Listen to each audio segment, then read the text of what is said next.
Let's get.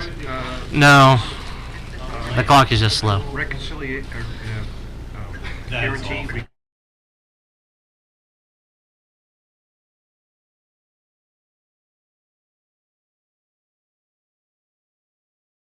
All right. So Tom. So, Bob, it's time to start. Okay, thank you. Good evening. I'm Tom French, and I'm the chair for the Balance of Demands, the EM Scope, and the Pension Funding Committee. And tonight we're lucky to have John Lopez talk to us about what are the impacts if we have to fund the pension fully. What's the impact on the mission? And what's that balance look like? So. The people on the committee are Gil Allensworth, Bob Dewar, Dan Kaminsky, Earl Shepard, Nina Spinelli, Joyce Underwood, and Bobby Williams. So John, so we don't waste a lot of your valuable time, why don't you get started? Good evening, John Lopez, DOE. Thanks for the opportunity to talk to you, you folks, about the impacts to the pension and the impacts to the programs that we have on site here. I don't have any handouts, and I don't plan on going into a whole lot of detail on the specifics, but I can tell you that the impacts to the programs will be significant if we don't get increased funding for the pension. But first, I want to take you to number 6 here. Question number 6 is, how does DOE decide whether to fund the mission, scope, or pension contribution? Well, that's a really easy one. We consider the pension contribution payments to be part of our MinSafe costs for the site. Before we attempt to do any budgeting or planning for mission scope, we always plan for the MinSafe scope to be funded first. So every PBS that pays into the pension, including NNSA, it has a MinSafe cost, and pension is included as part of those MinSafe. So before we start planning any making progress scope, we always make sure we plan the MinSafe or fund the MinSafe scope first. So pension always has been, and in the future will be part of those MinSafe costs. So what does that mean to the making progress scope as we move forward in the out years, as our pension costs go from, 125 million in 2018 up to a projected 329 million in 2023. That's a $200 million a year increase. Now keep in mind, NNSA pays roughly 25% of the site pension, so I'm not going to talk about the impacts to the NNSA program. But from the environmental management, we pay 75% of the pension costs. So let's boil down what our mission is at the site. For EM, we have 2 primary missions under the EM program. Actually 3. We got our environmental cleanup, which right now is we're not doing a lot of D&D on projects, so there's very minimal money going to the environmental cleanup program. We do our environmental monitoring and groundwater monitoring across the site. Those are considered MinSafe costs, so we are funding those costs. So the other 2 things are our liquid waste program, run by the Savannah River remediation. That's the emptying the tanks, getting SWPF up and running in 2019. The plan is for SWPF to be up and running, and then making glass logs for the SRR program, or for the liquid waste program. And then the other major program that we have here on site is our nuclear materials program. That's the receipt of foreign fuels and special nuclear materials from across the world and across the site, bringing it here to the Savannah River site, and then also processing in the canyon. So the 2 primary missions that are going to be affected by the increased pensions are liquid waste and the nuclear materials program. Most of the other activities that we do on site are what we consider MinSafe, and they will be funded. So what does this mean to those 2 programs? When I've got a $200 million hit, and what is it, 75% of that, $150 million hit to the EM program, I'm not going to be able to continue doing everything I'm doing today. It is going to have significant impacts on both the scope and the number of people that are doing that work. 75% of our costs at the site are people. Okay, we're paying our employees. It will have an impact to our employees here at the site with a $150 million a year impact to those programs.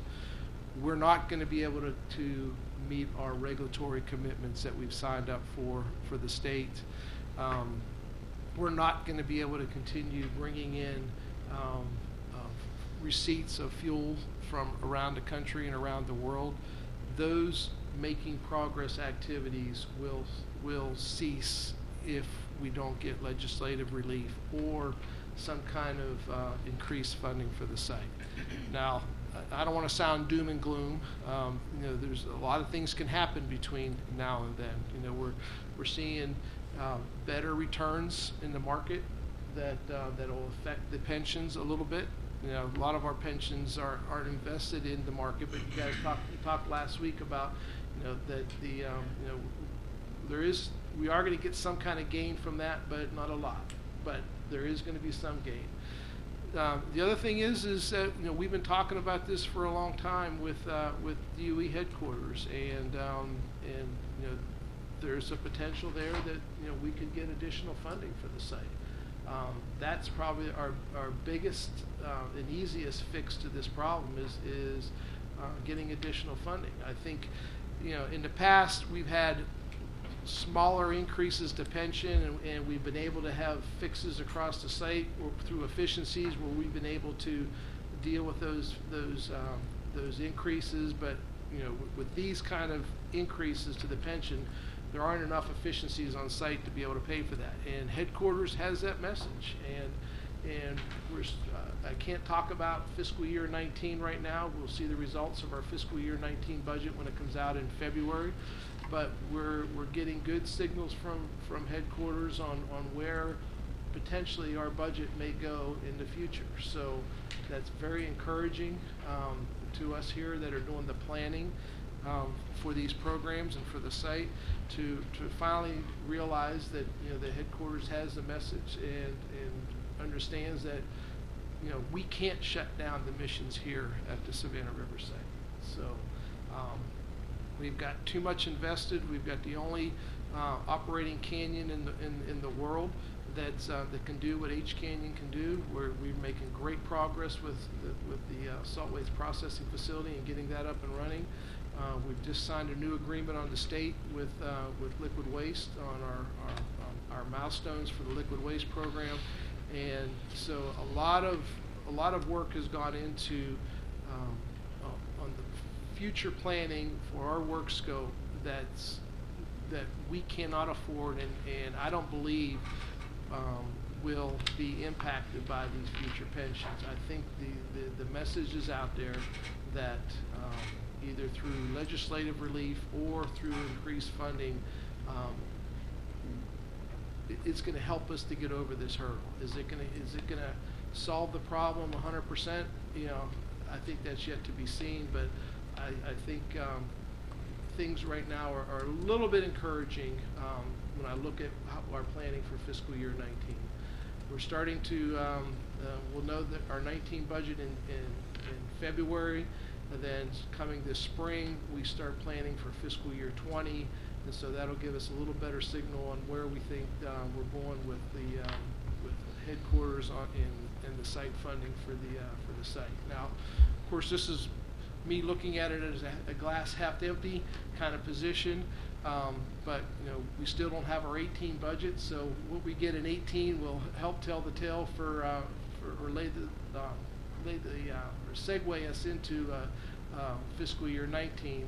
We're very optimistic that we're going to get what we planned for in 18, but we still don't know that, and hopefully we'll know here in the next few weeks when Congress passes a full year budget. But the bottom line is that if we're stuck at 18 levels from now through 23, it's going to have, our pension increase is going to have major impacts to the site in both mission and people. So Without getting into, the specifics of each one of those programs, it's I think the writing's on the wall to say enough that, we're gonna be at doing very minimal making progress work and just keeping the lights on for the liquid waste and the nuclear materials program if we don't get additional funding for the same. So that's pretty much what I have as far as programmatic impacts. So I'm willing to take questions and open it up.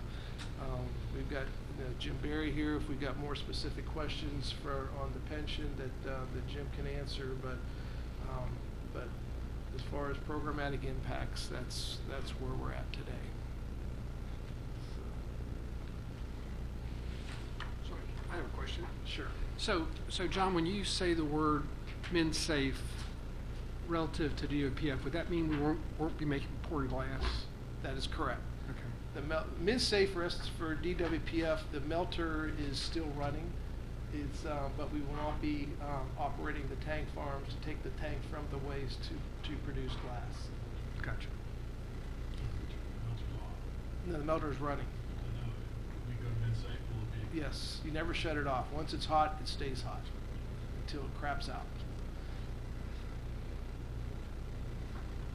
So that's part of our MnSafe operations. Gil, you had a question? Yeah. John,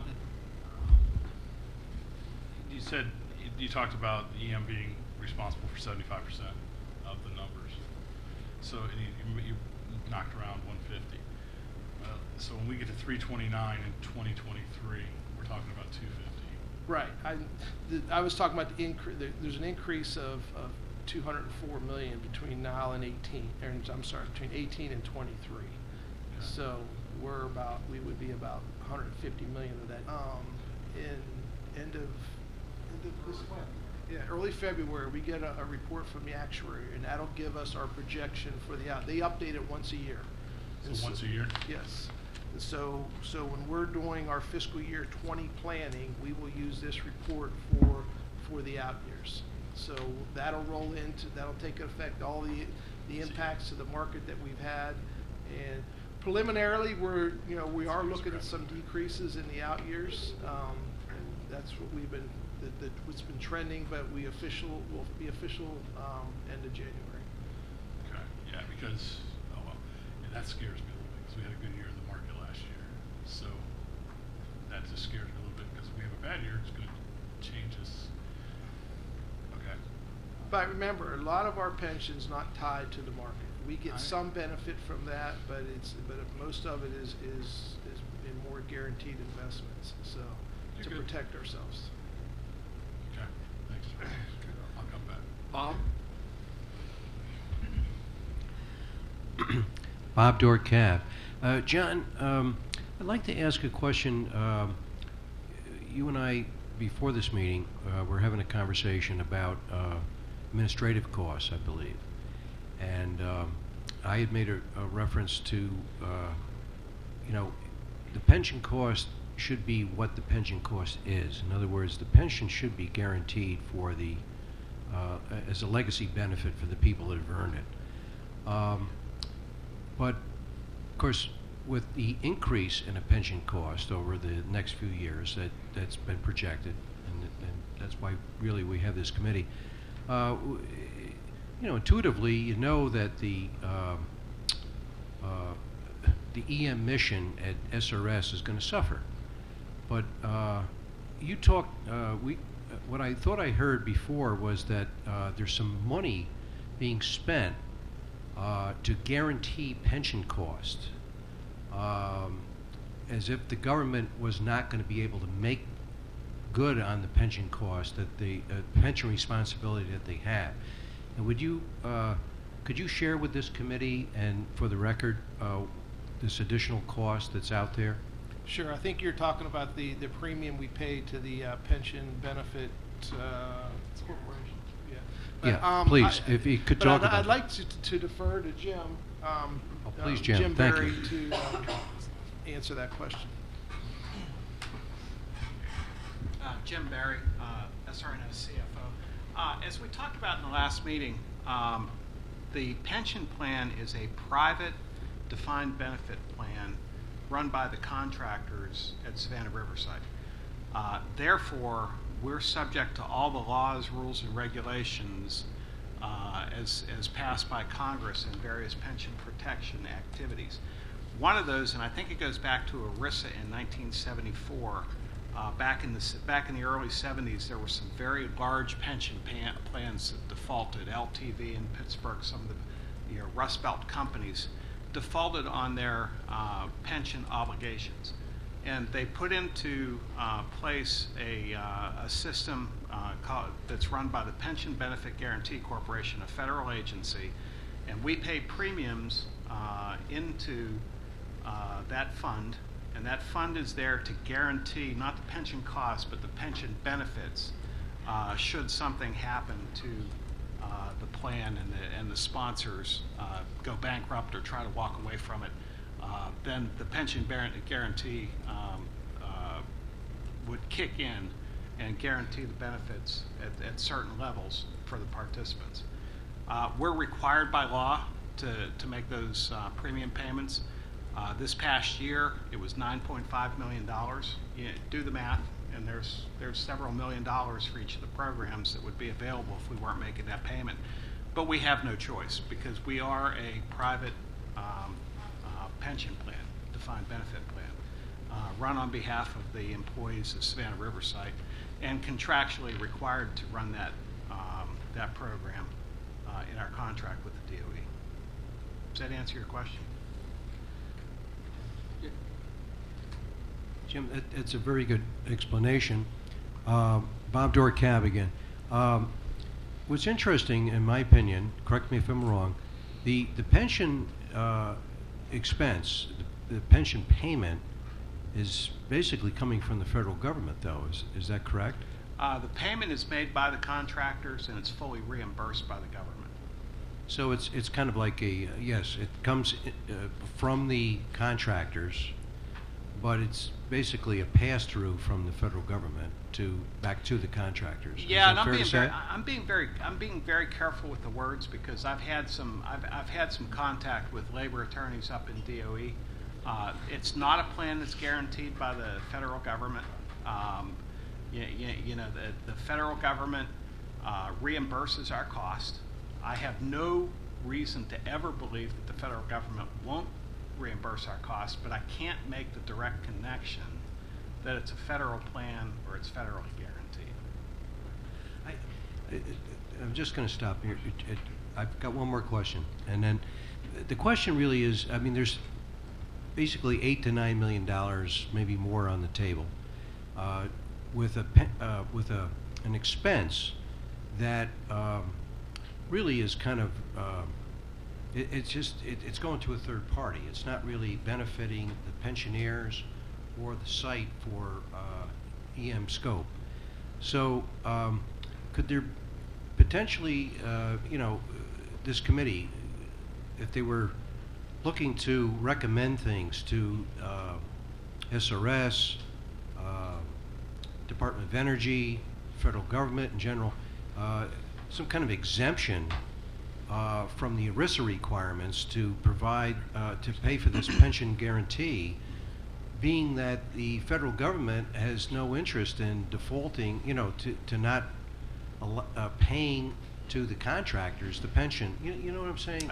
I do. And all I can say is that back in April of last year, we were at headquarters. We gave various presentations. We were brainstorming some potential fixes to the issue. In all honesty, just to put everything on the table, we looked at benefits and decided we weren't going to touch benefits. DOE agreed we're not going to touch benefits. There's not that much to be gained, and a lot of pain to be had by the folks that are part of the plan. So we set that off. But the other alternatives we looked at, one of them was to get a legislative solution to the pension, to PBGC premiums, because it's essential. In a lot of ways, it's taken money from one federal agency and given it to another federal agency. And in our minds, that doesn't make sense. That would require language in coming out of Congress to give us that exemption. But that was one of the alternatives that we looked at, and we talked to them about it. Well, thank you. You've answered my question. Thank you. I have a follow-up to this. No. Bobby Williams, CAP. John, you mentioned in the past there were increases to the pension. I've only been receiving a pension for a year and a half. So at what point did the increases stop for the pension? You talking How long about- ago? Are you talking about increases to the contribution the site is making, or the increases to what employees are getting? Or what the employees are getting? Okay, there are two different things. When I'm talking about increases to the pension, that's increases to the contribution that SRS is making on behalf of the pension plan to fund the pension plan, not the actual payment that each employee is getting. Okay. So, I have another question. Mr. Barry, Yes. so have SRS employees ever gotten increases to their pensions? Yeah, there was a cost of living adjustment one time, and I believe it was 2001. Does that ring a bell? 2002. So there was a one-time cost of living adjustment in 2002, and there have been none since then. And we don't have any forecast right now due to the unfunded position of the pension plan. If we were to do a cost of living adjustment, it would increase our contributions and actually make the problem worse as far as the impact on the scope, the amount of money that would be taken away from the program. So, there's no consideration for inflation for the retirees. Because I'm speaking, I get a set amount for my pension, but my insurance is increasing every year. So, Understood. How do you compensate? There are no provisions in the plan for any cost of living adjustments or inflation adjustments.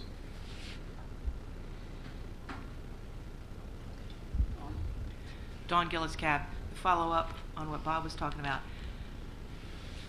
We, the site, pay this $8 million a year for protection against you guys being able to pay the pension.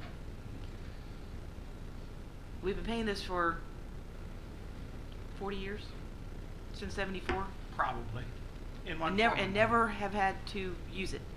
So, what would be the impacts of the federal government saying, look, we're $150 million short. We can't stop running these projects. We need to dip into that insurance for $150 million to pay for the insurances instead. We're paying. So I'm just kind of brainstorming, throwing it out. I have no answer for that because I know it's a lot of paperwork. You're getting $1.3 billion and you can't pay $100 million for this? It's really an interesting question, and it's probably a great brainstorming idea. But I have no idea how the Pension Benefit Guarantee Corporation works. Well, I think there's some research needs to be done there. This is Tom French. They only step in full default. They don't make Well, any we could do that too. Well, That means the corporation would be default.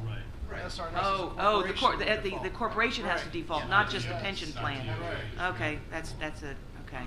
Well, all right. Well, And it's thought. like any other insurance. None of us intend to go out in our cars and get in a wreck on the way home, but we pay our insurance anyway. Some of us. It's risk mitigation. Exactly. so So somewhere out there, there's a corporation that is going under that plan has to were be. you up first? He's asked a couple of questions. Joyce Underwood, CAB, and I've been really quiet because I realize this is not my wheelhouse, but she made me think of something. If there's an insurance plan, can't you borrow against it like a regular insurance plan? No? Well, that sucks. Okay, that's all I want to know.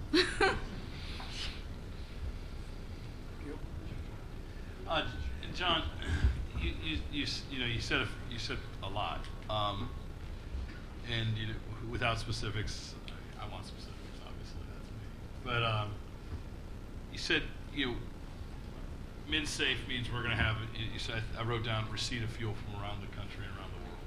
stop receipt. Yeah, stop receiving. That's okay. What? Okay, so we're going to stop receiving if we go to mid-save. We're going to stop receiving fuel.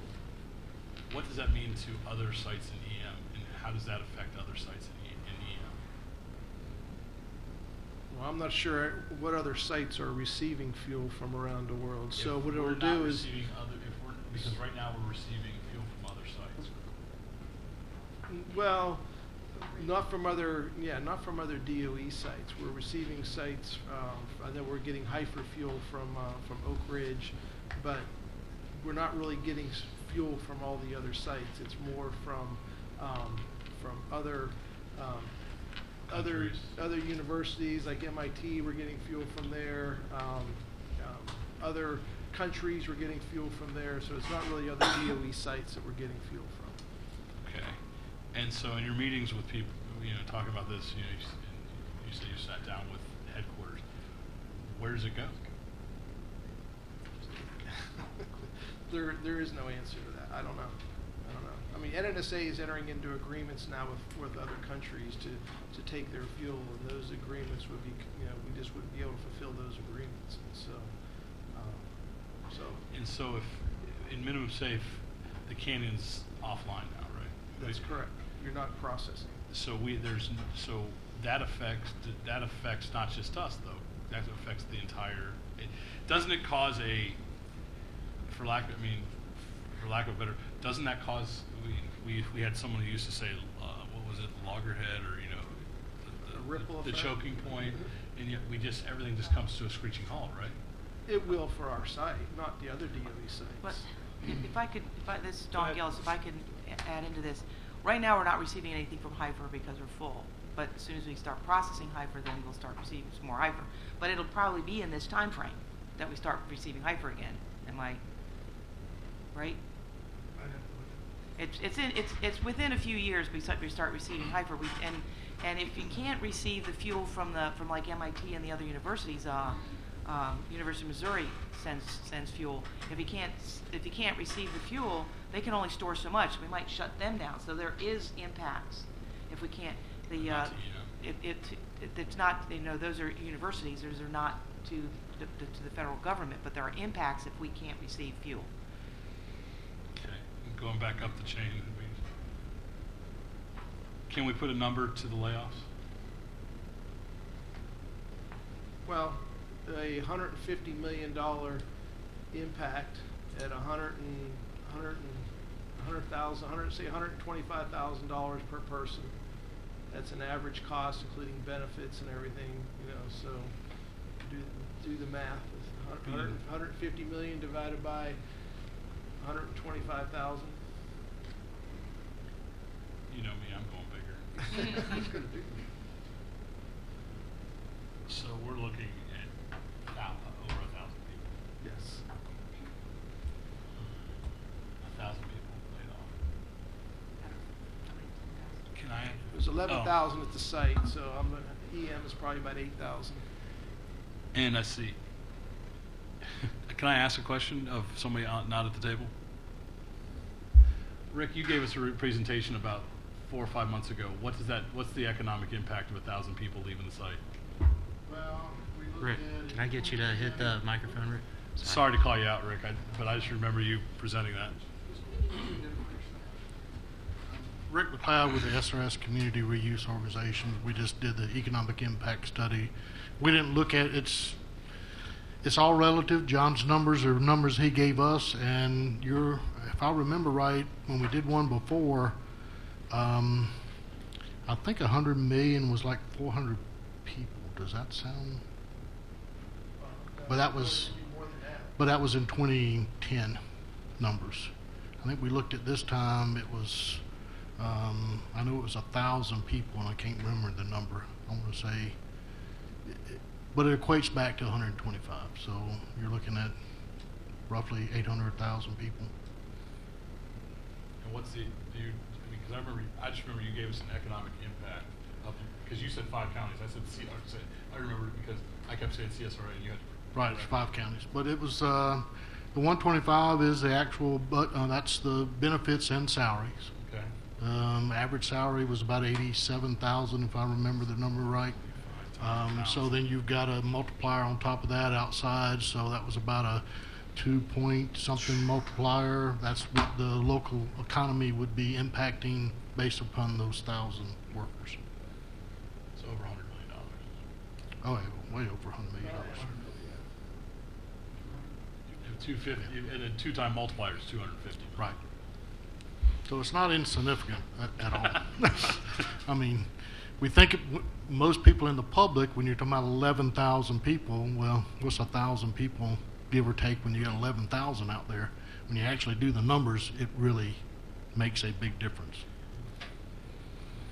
So, the rebid's coming up too. We hadn't talked about what's the impact of that with the new rebid folks coming in.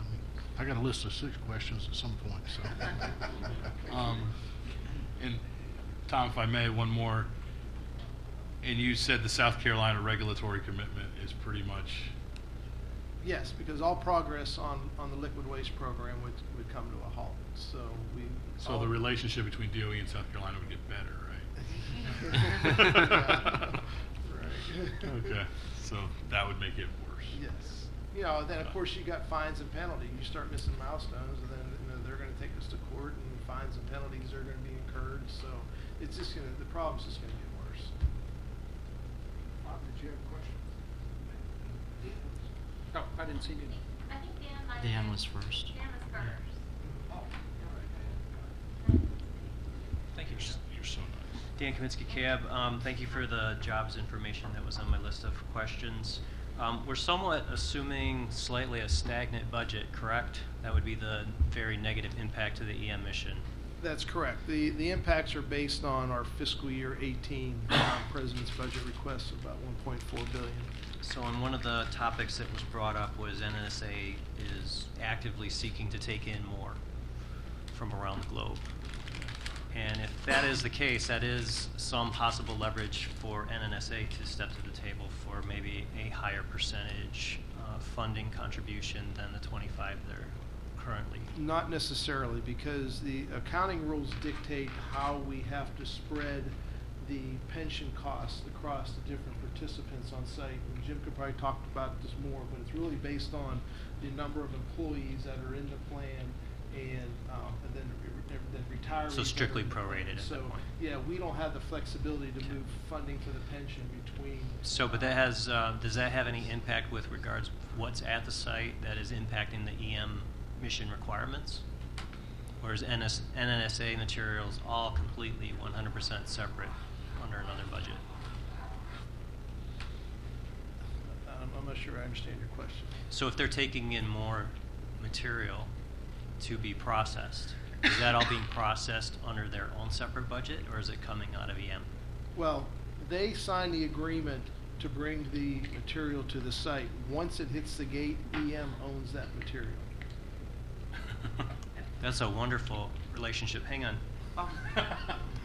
Oh. So we, interesting enough, we all talked about the German spent fuel for many, many months, and that was to be funded by the German government and subsequently the German people. Would that type of money be already rolled into the budget, or is it on top of what we're asking Congress to allocate? No, there is no money right now in our forecast for any kind of German. Okay, so I'm funding sorry, I'm for just Germany. using that as an example. Any spent fuel coming to the site that's being legitimately funded by the other entity, whether it's coming from Canada, Germany, Japan, wherever, is that money already part of our allocated congressional budget, or do we get additional funds for that new material now showing up? If we're taking in material from Canada, which we are, okay, that's not part of our congressional funding request. That money actually comes from Canada. So to it is the true site self-funding. to offset our costs that we're incurring here at the site. Okay. But do we get more budget money, or is it mysteriously goes to the federal government and you still have your X number of million dollars? It comes to this. It comes to the site perfect. here, and we can use it for processing their material. Okay, that's an excellent realization to understand, and the only reason I state it is because when we were talking about no longer receiving material, I know there's other members of the cabinet here tonight that they would love that to happen and not necessarily care about the impact as much as stopping the nuclear fuel from showing up and never leaving South Carolina. Understood. Be upset about the tank farm. Nina, I think you were Nina? next. Nina Spinelli Cap. Mine is really simple, and it actually follows up to Dan's. If material does come in and NSA does have that where it's theirs until it comes to the site, are you able to go back to Congress and ask that other agencies participate? I mean, I'm just thinking the State Department, if they're negotiating that, is there any wiggle room for them to increase and share their budget? Well, there's always that possibility, but it's considered part of our mission to receive that material and deal with that material when it comes to the site. So we can always plead our case, when we're putting together our budgets, that we're receiving, X amount of fuel, or this is what we're projected to get, and so we need additional funding to account for that. But that hasn't happened in the past, as far as I know. The State Well, Tony, Department? No, NNSA. Oh yeah, NNSA, NNSA. yes, but not from other federal agencies. Right. We don't get any kind of money from, because we're keeping this fuel out of the hands of terrorists. The State Department's not giving us money to help us do that, because it's considered part of our mission. And I guess so my thought on that is, I know we've spoken a lot about the German fuel has come up, but I mean, is there a possibility that if an administrative decision happens where they decide they want all the fuel from every country to happen within, I don't know, like 5 years or 6 years, and you have this drastic jump? It's all coming here. I mean, yeah, it probably will all come here, but how could you budget for that? With something that's not, with the other PBSs, I think you have some modicum of control, like you have your plans and you meet with regulators. But with something like this where you have no control over it, how do you address that issue financially? Well, if we're going to, let's say for the Germans, if we're going to sign up for an agreement to take some of their fuel, there's going to be money that comes along with that. So we will have our own congressional funding request for the scope that we own. That's outside scope, new mission coming to the site, and the expectation is that Germany would then fund that scope to do that work. Now, understand, the more missions, the more scope we bring to the site, the better it is for all of us to help offset some of these pension costs. And these pension costs are fixed costs for the site. So the more money and the more missions we have coming to the site, we're all going to benefit from that. Every program, us, NNSA, everybody benefits from new missions coming to the site. Can I clarify for the record? Because I pulled up the report, actually. So, yeah, Rick McLeod, SRS Community Reuse Organization. When we looked at the economic impact, we looked at 1,000-person job loss. Coincidentally, that would be what we're talking about, and potentially mocks going away. What we're looking at, not all of the 1,000 live in the 5-county area. So the impact would be 813 people in our 5-county area. And then the indirects and the effects would make that go to 1,776 total impacts. Labor income would be 127, and the output total impact was like $207 million. So we were in the ballpark, but again, mine is not as quick as it. Neither am I.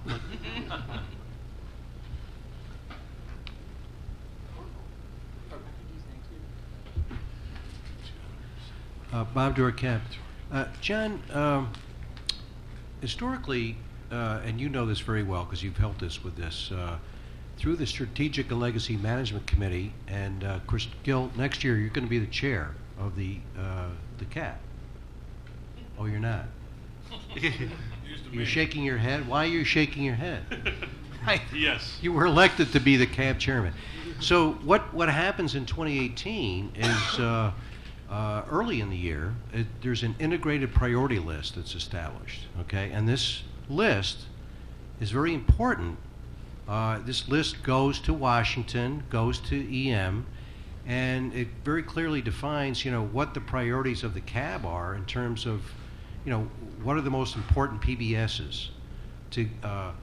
Now, I'm going to go off a little tangent here. The pension cost historically has been buried within the PBSs themselves. So there's been discussion, I don't know if it's with DOE or the CAB, about breaking out the pension cost as a separate PBS. And I'm going to ask about where that stands in terms of a separate PBS for the pension. But also, if we're going to develop this IPL in the future, Gil, it sounds like somewhere this pension cost ought to be in that letter, because if it's going to, the pension is the pension. I don't see the Department of Energy defaulting on their pension obligations. I really don't. But obviously the mission of EM is going to be impacted, and that's, what Rick McLeod was talking about. If employees are going to be decreased, less scope is going to be done, then, this IPL letter, when you're talking about PBSs and what's more important, nuclear waste, or, we need to get that pension cost in that letter. That's what I'm going to make that statement. But you heard my question too, so go ahead, John. So a few years ago, there was some consideration given to creating a separate PBS for pension, and we looked at all the pros and cons of that, and it was ultimately decided that we did not want to do that for one primary reason, and as a risk factor.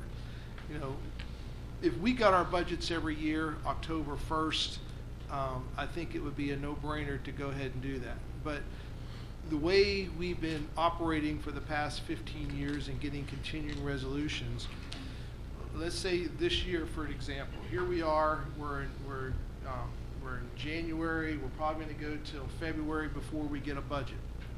Okay? I'm operating at fiscal year 17 levels right now.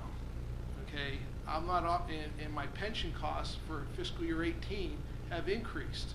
So if I'm only getting funding at a fiscal year 17 level, and I have a separate PBS for pension at my 17 level, since my pension costs for 18 go up, I can't make those pension costs because I'm still back to where I was funded at fiscal year 17. So the way it is so the decision was made is we're going to keep it as part of our what we call indirect costs, or costs that are spread across the site. Pension costs for 18 have gone up. We are making a higher contribution, even though we're at 17 levels, and we're dialing down other things. So that was the risk that Jack Craig looked at, and his boss looked at. That is it really worth the risk of having a separate PBS where, let's say we're stuck under a full-year continuing resolution. Then we're stuck at last year's funding level for that PBS. We can't make our pension break. So that was the primary reason for not going with a separate PBS. Don Gillis, CAB, back to monies that come in from other countries for spent fuel processing. For example, the Canadian stuff that is being processed as we speak. The money that comes in from that does not pay the full cost of Canyon operations. It only pays for the incremental cost of what it costs to do their material. So if the Canyon were to stop running, then we would be impacting their ability to get their materials out of theirs and being able to get it here and do what the whole plan is said to do.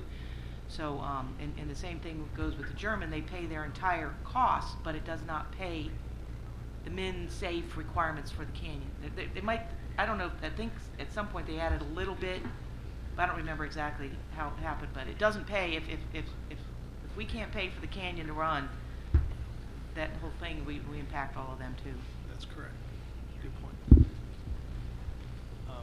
My card's up. No, it was up for purpose. But following up on that, I had that as a question, and so to confirm that, So additional materials coming to the site, is that being billed to those entities as a fixed cost or just the incremental variable cost? It's a fixed cost. So is it including some monies for MinSafe? No, EM picks up the total cost of the MinSafe, so we would just be charging them the incremental cost over and above the MinSafe. But isn't that more of a variable cost at that point? It's usually by the gallon or by the shipment or something like that, whatever they. So it is kind of variable. Well, they're just paying the variable amount Right. above and beyond the minimum operation of the site. That doesn't exactly seem entirely correct way of doing that. And it's also only the high-income countries pay. So the what's Right, called and the other than high-income others- countries instead of saying the poor countries. Right, I think we got some material from Jamaica or somewhere, Yeah. and they didn't pay. Yeah, because they're an other than high-income country. Right.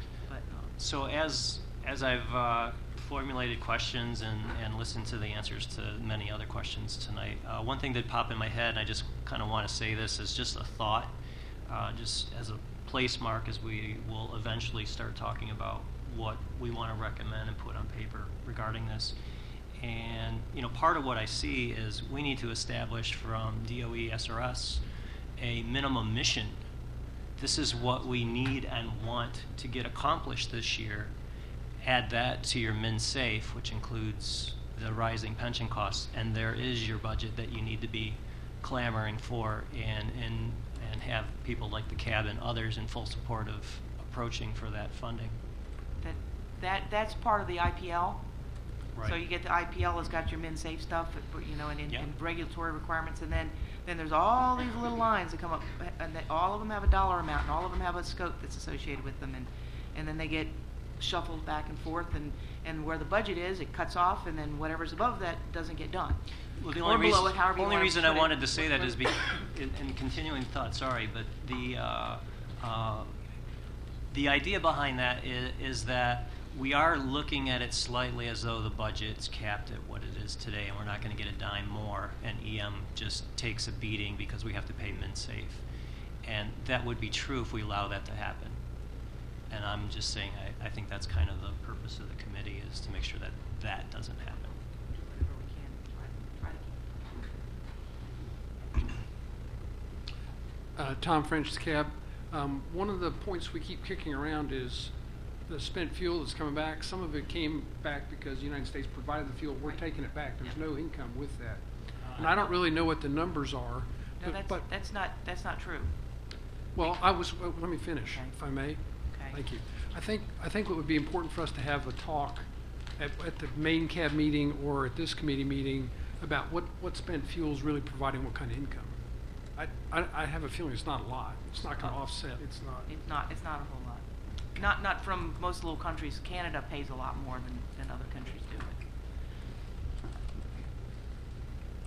Gil? So we're talking about MinSafe, and we're talking about years. John, what's the projection of how long we'd have to be in MinSafe? Assuming stacked budget. Yeah, Well, assuming what we have now, I mean. Assuming fiscal year 18 budget flat, we would start taking down our programs in fiscal year 19. So we're a year away. If Tomorrow, everything, we would start dialing things down to get to a MinSafe level starting in fiscal year 19. Okay, and how long, I mean. And what's- we would be at that level until, 2026? Until either the pension was funded or we got additional money. Yeah, 'cause I think. But keep in mind, you lay off 1,000 people, you're laying off highly trained, skilled professionals that, you lay off a canyon operator, it takes you 2 years to hire somebody, get them cleared, and get them trained in order to be an operator in the canyons. So, it's a major impact. Don Gillis, CAB. All this being said, I worked out there for 15 years, and I don't think there was a single year that we weren't crying about whether we were going to be able to pay the pension and get stuff done too. There was always something that came through. The other thing is, when I started out there in '97, there were 28,000 people working out there. Okay, so there have been serious layoffs throughout the years, and we've managed to survive. But the pension's Not that, not getting... that I want to see it happen. I'm not saying I want to see it happen. It's just that this isn't But new. it's different because the pension has been stopped, Don. So people aren't, I mean, it's not, I mean, now we're in the defined benefit plan. So, I mean, I understand you said something always comes through at the 12th hour. But something always comes through because we yell and scream about like this. Wait, hold on a second. Let's address our questions to John and not have a debate. We can have a debate after we get through talking to John. I would say we've never been at this point where we've had this magnitude of increase over this short period of time. Is what we had in the past. Got a lot more retirees. And there were a lot of legislative relief that happened. You know, we had the MAP 21, which was legislative relief. We had when they passed the Highway Transportation Safety Act, there was legislative relief in the pensions there, which helped quite a bit. We had the Recovery Act program, which was a big infusion of money to the site that helped with the pension.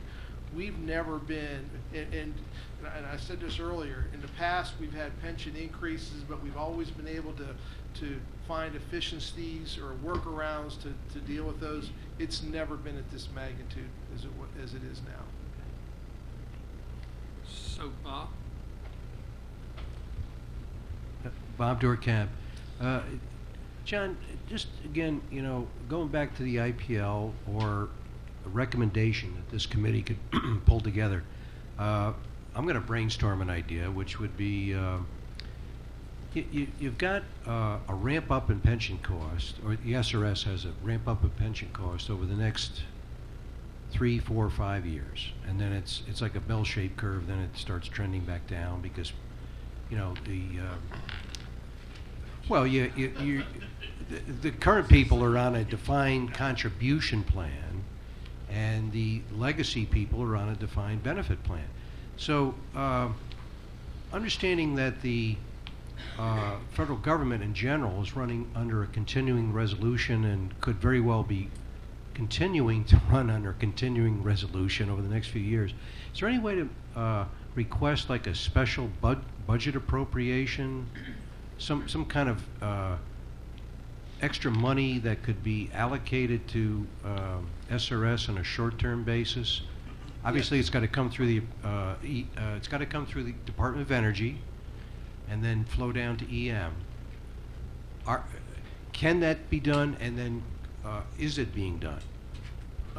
What you're talking about is what we call an anomaly, and anytime there's a continuing resolution, we're always requested to submit an anomaly to our CFO, and that's really, an anomaly is an exception. Okay, we're going to fund you at fiscal year 17 levels, but we need this as well.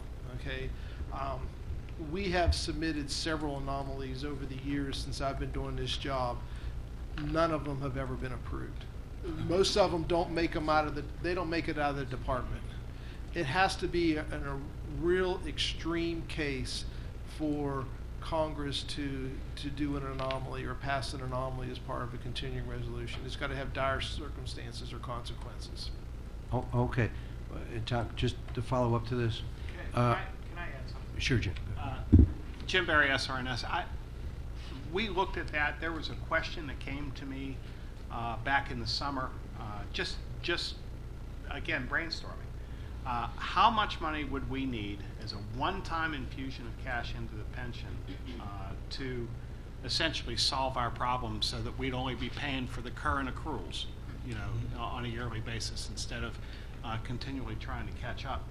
I don't have the number in front of me, but my recollection tells me it was like $1.6 billion is what we would need in a one-time shot. So you're talking about a number that's bigger than our site budget in a year to fix the pension problem for, you know, in perpetuity kind of thing.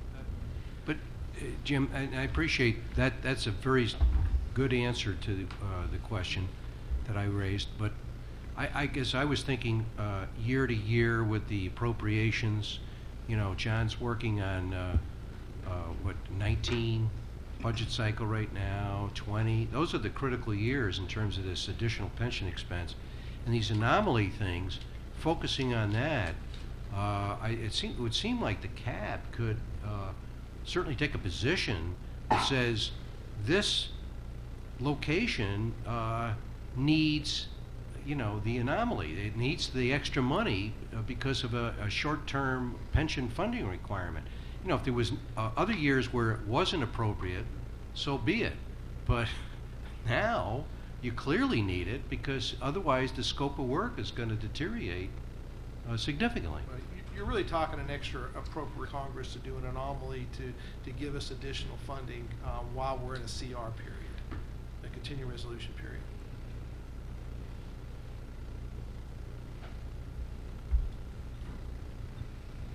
Joyce Underwood, CAB. I think I want to clarify some things to make sure I know what I'm understanding, I'm hearing. The people who are non-governmental entities that give us things to process, they pay us too, right? Some of them. Not all of them. So like MIT. Ish, no. Okay, never mind then, because you said missions make money, so I'm like, well, let's get more missions, then there's more money, but no, there's not. Okay, that's all I need to know. So when I'm talking new missions, the German fuel would be a good example of a new mission coming to the site. That would be a large infusion of funding coming to the site. Like if I work from like Germany, if it's like Haitian fuel, they don't have money. They don't have, right? that's Okay. correct.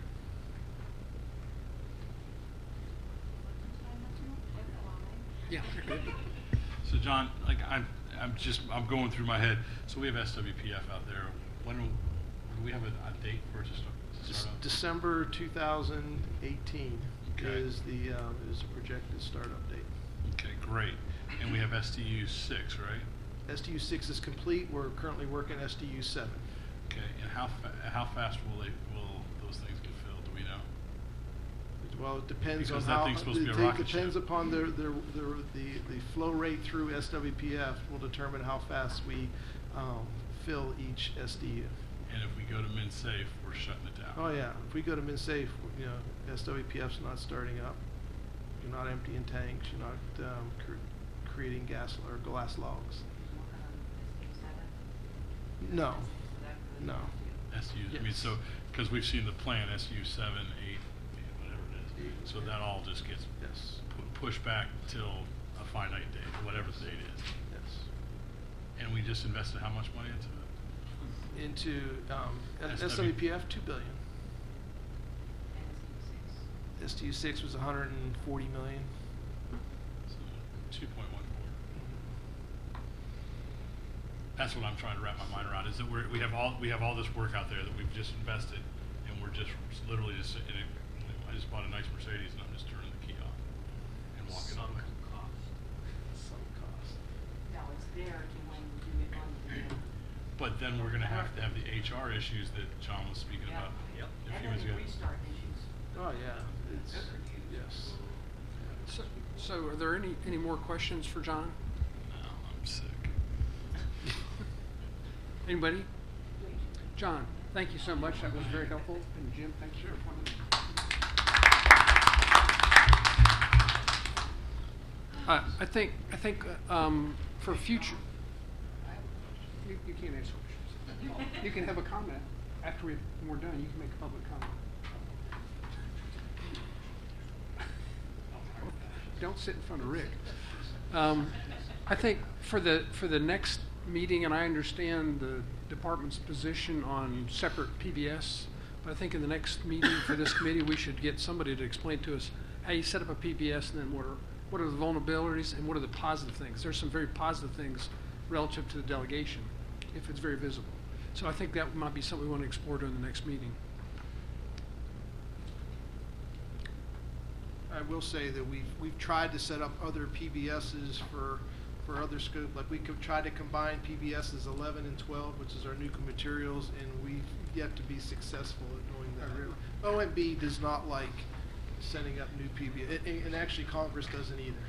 So they've been very, very reluctant to, where it does make sense to create a new PBS, they've been very reluctant to let us do that. No, well, we'll find out. We proposed it. We proposed it in 17. It didn't happen. We proposed it for 18. We'll find out whether we get a final spending bill, whether we get it or not. We've tried doing a separate PBS for infrastructure. That they've killed that. So hearing no other questions? So we can move to public comment? You at this can, time? And I'm opening the microphone for everybody to come make a comment, but this isn't a question and answer period. Well, I just want to make sure everybody was clear. Did you sign up so we have your name? Yes, you do. Okay, good, thank you. All right, this is John Plotnick. I'm the Benefits Protection Chair for SRSRA. First, a strict comment about the PBGC. Its liabilities are such that it's essentially bankrupt, just like FEMA's flood protection insurance program. So there's no, you can't get anything out of that stone. Now, one of the things, though, that I think is interesting is that among the things that you all haven't talked about, and maybe it's just because I haven't been at all these meetings, is the potential of moving this to the pension to legacy management. And it would have some positives and some minuses. I would suggest that this might be something that the CAB wants to look into.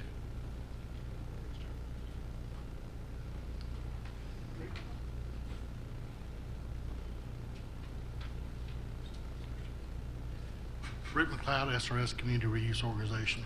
Going back to integrated priority list, some things that you may want to think about. Let's start with reality. This year, we were the only site out of all the sites that did not get less money from the House and the Senate. What were 40 million less on the House and 80 million less on the Senate. So you're looking at that reality. You're also looking at we're really the only site that is wrestling with this pension issue. When I talked to a congressional staffer this week, he said it sure would be nice if other sites were involved in the same process, because then they could get other congressional folks looking at it.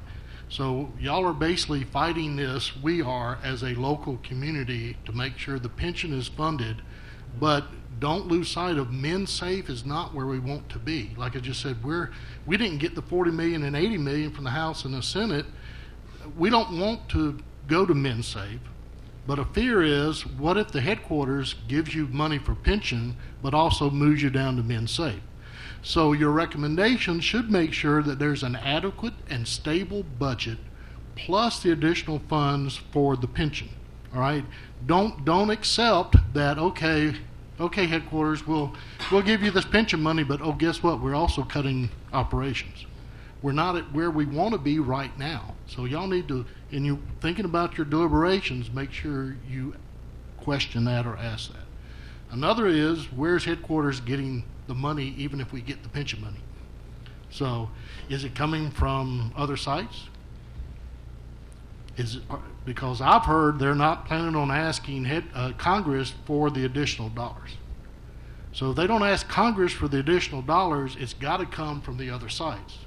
So you're robbing Peter to pay Paul to give us the pension money, which the other sites are not going to like as well, because then they miss out on their issues there. Congress could actually put money in, but they're going to have to be asked either by headquarters or by the general community. So are y'all willing to write a letter saying we need direct appropriations? And I don't think they would fund it, like you said, one time, because it's an annual budget from the government. So they're not going to put 1.6 billion in. They would probably put so much in over the next 5 years if that were to come. But we'd have to have somebody up in Congress to actually write the legislation.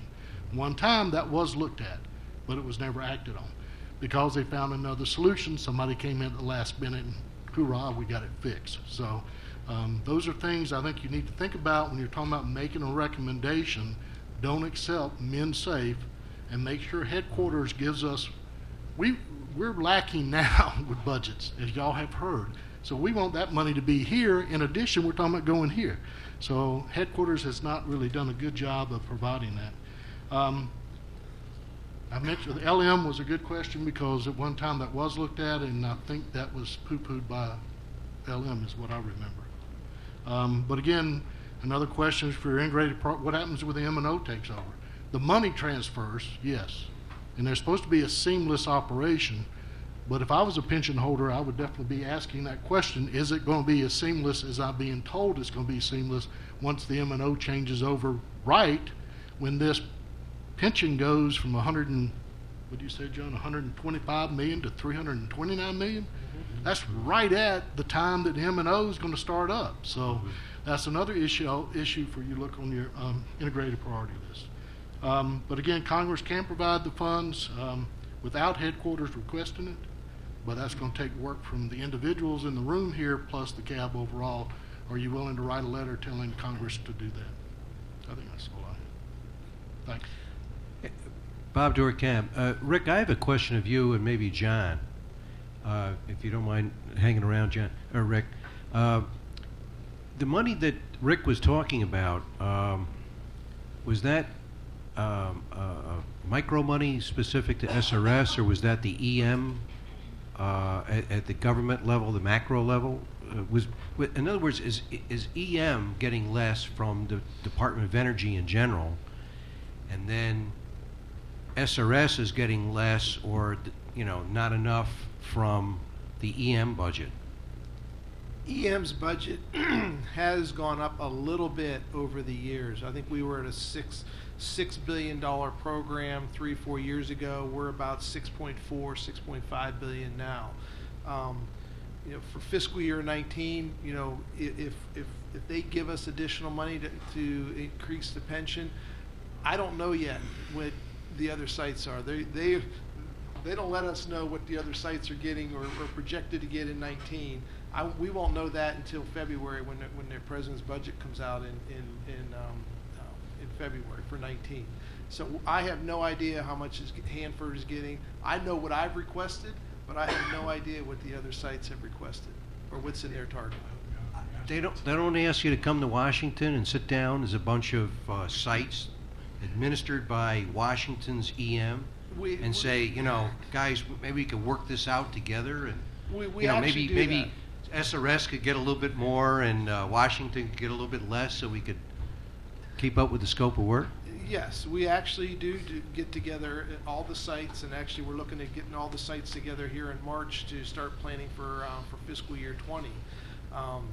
But you got to remember that OMB determines what EM's target is. Okay, EM can request it. We can request additional funding, and we do every year. We have in target and over target scope. OMB is the one who ultimately comes out with the budget that's coming out in February. They ultimately determine how much each site, how much EM is getting, and how much each site is going to get. So, this is Tom French. I'll just make a comment, and we're going to have to get the numbers. But most of the other sites got plus-ups through their delegation. Savannah River did not. So some of the sites are at 100% already. Some are at 95%.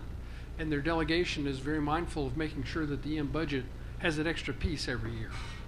And we haven't had that kind of support from our delegation. And I know we're going to have to make recommendations to DOE, and that would be one of the recommendations, but it's a very difficult compared to the other sites. Right. That's why they're not screaming. We don't know where we're going to end up for 18, but if you look at fiscal year 17, we were the only EM site that did not get our request. We got every other site got their request or more money. We took a $75 million hit in fiscal year 17. The only DOE site that took a cut from our request. See, Bob Dorkamp, this is very important to get this into the record. What John is saying, I think, is very important. I know, again, I won't be on the cab much longer. And Tom, you've done a wonderful job getting this committee together and getting these issues out. But here's the opportunity, really. This is very clear that, money needs to flow back to SRS, in my opinion. Rick McLeod, SRS Community Reuse Organization. Just today, and I don't know if somebody may not have seen it, I guess just a nerd and look online all the time, but Tim Scott was actually named to the Armed Services Committee, Senate Armed Services Committee today. So now we have 2 senators on the Armed Services Committee. That sounds good, but keep in mind, MOX comes out of the Armed Services funding. DOE does not come out of the Armed Services funding. So NNSA is in the preview of the Armed Services Committee, not DOEM. So as you see that, it sounds like it'd be great news and we'd get more money for the site, maybe not on the EM side. So just for y'all to be aware of that, that did occur today, which should be good news for South Carolina. But again, just to give you news. Joe. Joe Ortallo, public, and full disclosure, I am on the board of the Retiree Association, but I'm not speaking for the Retiree Association. John, thanks for the presentation you gave. I think nobody expects that this is an easy fix.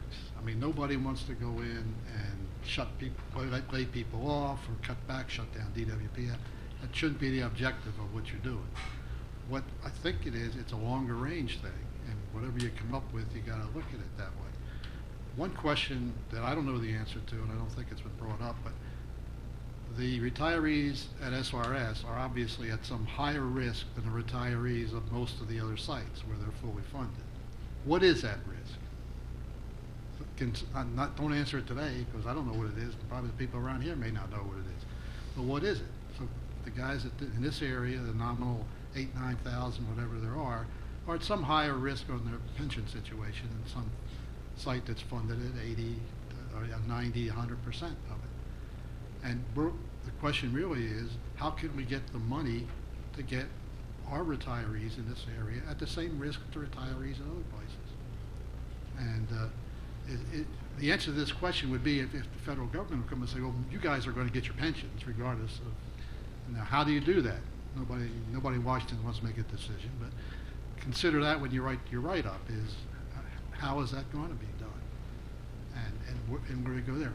The money issues that Rick raised up, I agree with all of those too. It's a long-term type thing. It's not going to go on forever because pensions have changed at the site, and they probably change in most of the other sites, going from where people are contributing their own. So people are dying off every day. And the commitment to get that guarantee is going down every day. But you got to get to a point where the retirees of all the DOE sites, be the AME, NNSA, or whatever, have some assurance that they're at equal risk. And as I say, the answer is not easy to come. And don't be afraid to ask questions.